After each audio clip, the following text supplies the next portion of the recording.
आग और पानी का खेल। किसी जमाने में एक बादशाह था जो बड़ा ही नेक और खुदा तरस था। उसकी नेकी की शोहरत दूर दूर थी। एक दिन उसकी दारुल हुकूमत में एक फकीर आया। उसने बादशाह की नेकी, मिजाजी और खुदा तरसी का हाल सुना तो हैरत में पड़ गया।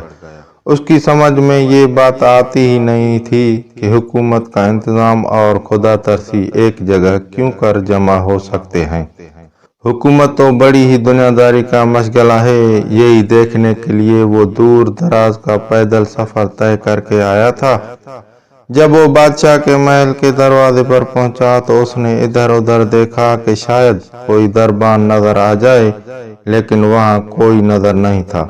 वो अंदर गया। बादशाह ने उस अजनबी शख्स को देखा तो निहायत इखलाक से पेश आया, पास बिठाया और पूछा, कहिए शाह जी, किस तरह आना हुआ? मैंने सुना था कि आपके अमलदारी में आग और पानी इकट्ठे हो गए हैं, बस यही देखने के लिए चला आया था। बादशाह फकीर का मतलब समझ गया और मुस्कुराता हुआ बोला, तो देख लिया? हाँ, फकीर ने बेजारी से जवाब दिया और जाने के लिए उठने लगा। ठहरिए शाह जी, बादशाह तेजी से बोला, अभी आपने नहीं देखा है, ठहरिए मैं दिखाता हूँ।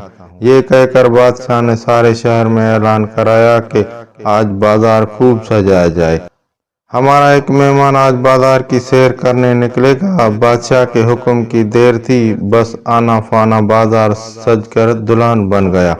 अब बादशाह ने फकीर के हाथ में पानी से भरा एक प्याला पकड़ा दिया और जल्लाद से कहा, जाओ इन्हें पूरे शहर की सैर करा दो और जहां कहीं प्याले से एक कतरा भी पानी का जमीन पर टपके उन्हें फौरन वहीं कत्ल कर देना। जब फकीर को पूरे शहर की सैर कराने के बाद बादशाह के सामने पेश किया गया, वो पसीने में शराबूर था। बादशाह ने उसे देखते ही मुस्कुरा कर पूछा, कहिए शाह जी, आज बाजार कितना खूबसूरत सजाया गया था, बताएं तो सही, आपने क्या क्या देखा और आपको क्या क्या पसंद आया? फकीर ने फौरन कहा, अरे जालिम, तूने मुझे इस लायक रखा ही कहा था जो मैं शहर देखता।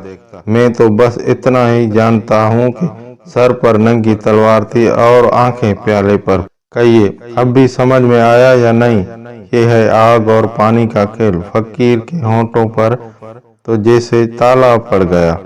वो आंखें फाड़ कर बादशाह को देखने लगा। बादशाह ने फिर कहा, हाँ, यही राज है हुकूमत के इंतजाम और खुदा परस्ती के यक हो जाने का। अगर खुदा का खौफ दिल में हुआ और अपनी जिम्मेदारी पर नजर जमी हुई हो तो फिर दुनिया की कोई दिलचस्पी तुम्हें दीन से गाफिल नहीं कर सकती।